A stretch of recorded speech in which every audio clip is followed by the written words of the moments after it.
First of all, I would like to talk about an astrological and mythological introduction to Chiron, because we have to understand the complete myth about this Chiron. Okay, Chiron is subject to a specific astrological interpretation and a different understanding, because it is irregular in terms of time of staying in each sign of zodiac. Why?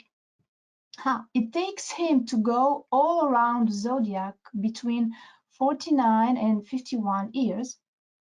And in the zodiac sign Capricorn, Aquarius, Pisces, Aries, Taurus, and Gemini, Chiron spends 73% of his time.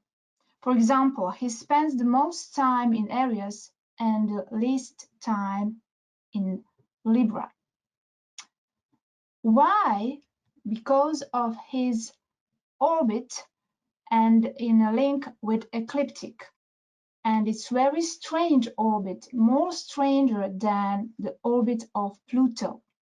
Oh yes, we astrologers are strange sort of people, maybe because of the orbit of Uranus.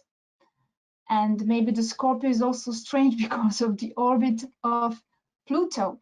But Chiron is more stranger than any kind of celestial body.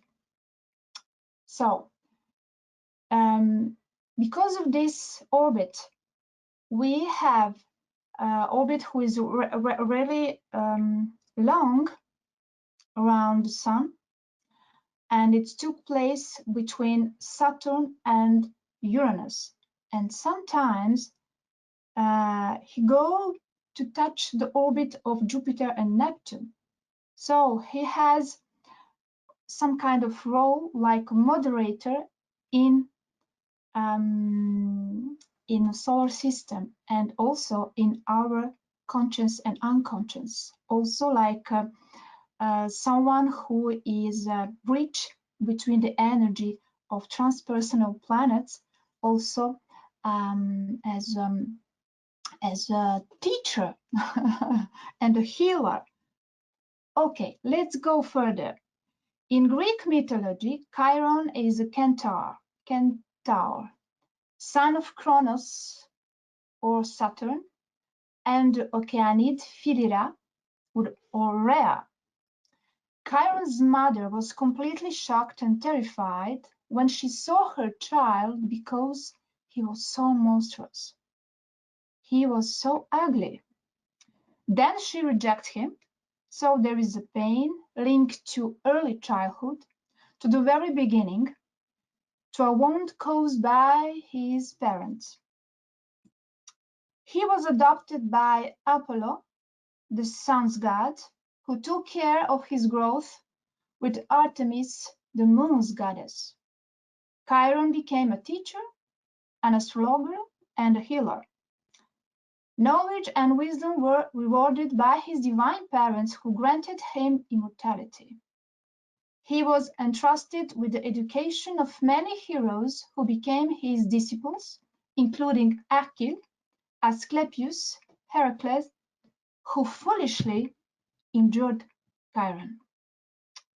This happened during a battle against the centaur. He had received the poisoned arrow by the blood of the Hydra of Lerna. The wound could not heal because he was immortal due to his divine origin. He searched desperately for a remedy, but could not find it. Only the death could release him from his terrible pain. This is what happened. Finally, Zeus allowed the exchange of places between Chiron and Prometheus, the god of fire. Then Chiron gave his place to Prometheus with the agreement of the gods to stop the suffering. Chiron released himself from pain and suffering just like Prometheus. Then Zeus, by respecting his will to become a simple mortal, and for all the beautiful works he had done, he gave him back his divine nature by giving him the constellation of Sagittarius. This is a very important moment.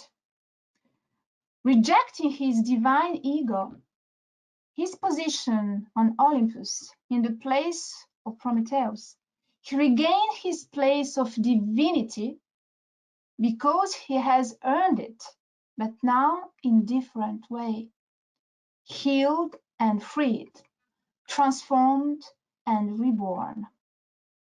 In the analogy of this myth lies the understanding of the possibility of healing and victory over suffering. When we reject the ego or some position in our life, whatever it may be, we gain the trust of the universe for a sovereign place within it and without pain. Pain comes always from ego. This is called the power of healing, or the victory of our inner being, our spiritual immune system. This is called the power of resilience. Now, to be more clear with this term resilience, what is resilience? Resilience is a psychological quality that allows some people to regain a normal life after major life adversities and even stronger than before.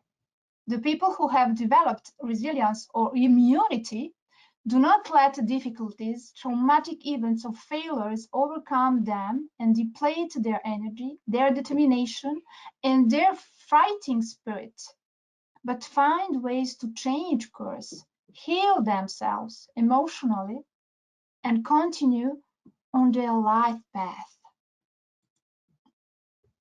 Yes, his glyph reminds us of a key. It is the key to our heart.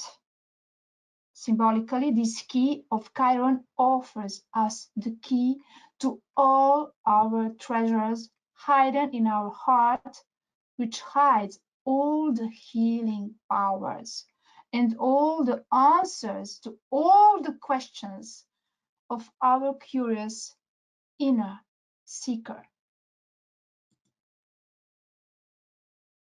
So,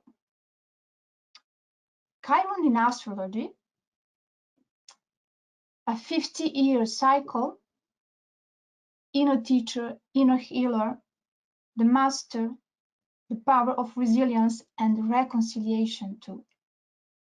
So let's become aware of our vulnerable zone in order to learn something. And each of us has a particular sensitive place within himself.